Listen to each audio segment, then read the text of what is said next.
When you say you want to take me on a date, she continues, I know you're taking it seriously and that I'm not going out with some 19-year-old kid, which wasn't appealing even when I was 19. I want you to ask me out a few days before and plan something. I want you to put some effort into dating me. I don't need flowers, she says, but GD, some sign that you care would be nice. She says she wants guys to ask her out a few days before and plan something to show that they care. Gentlemen, this is friend zone bait, and I'll tell you why.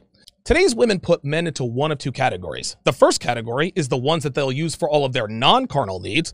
The second category are the ones they'll use exclusively for her carnal desires. Well, why do women do this, Donovan? Why don't they just commit to the men they use for their bedroom needs? Oh, they do, or at least they try to.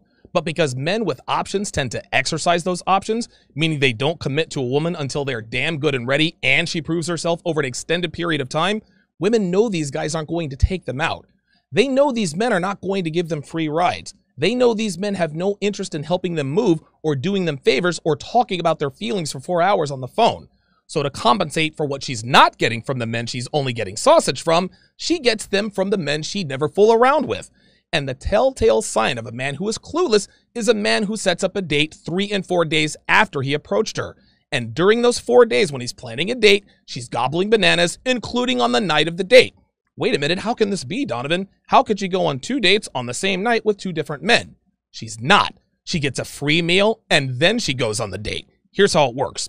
At 5 o'clock, she gets her free meal from the guy who put effort into planning the date and acting like he cared. He'll tell her how pretty she is. He'll tell her how lucky he is to be sitting with her and all the rest of that. He'll tell her it's so refreshing to meet a low-maintenance girl who doesn't wear makeup. He'll listen to her drone on and on about her abusive, controlling ex she kept going back to, even though he was also sleeping with her best friend and her mother. He'll tell her she deserves better and that her ex is a terrible guy and doesn't deserve a queen like her. He will then pay the $120 dinner tab, which included 3 margaritas, one of which she ordered when he went to the bathroom without his permission. Then he will drive her home, kiss her on the cheek, thank her for a wonderful evening and that he'd love to take her out again.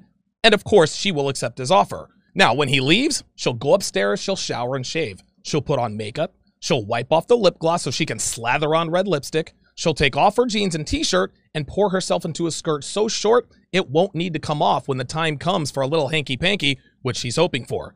She'll put on a tube top that can be easily pulled up or down. She'll take out her ponytail and curl her hair just like he likes it. And she'll put in the hoop earrings. And finally, she'll take off the flip-flops she wore to get her free meal and put on the 7-inch heels she can barely walk in. Then she picks up her phone and texts her ex to ask him whether or not he wants her to wear panties when she comes over in a half an hour to get plowed into the next dimension. So no, she's not going on 2 dates with 2 men on the same night. She gets a free meal from one guy and gets her back blown out by the other. And I can guarantee you that dude number 2 doesn't call it a date.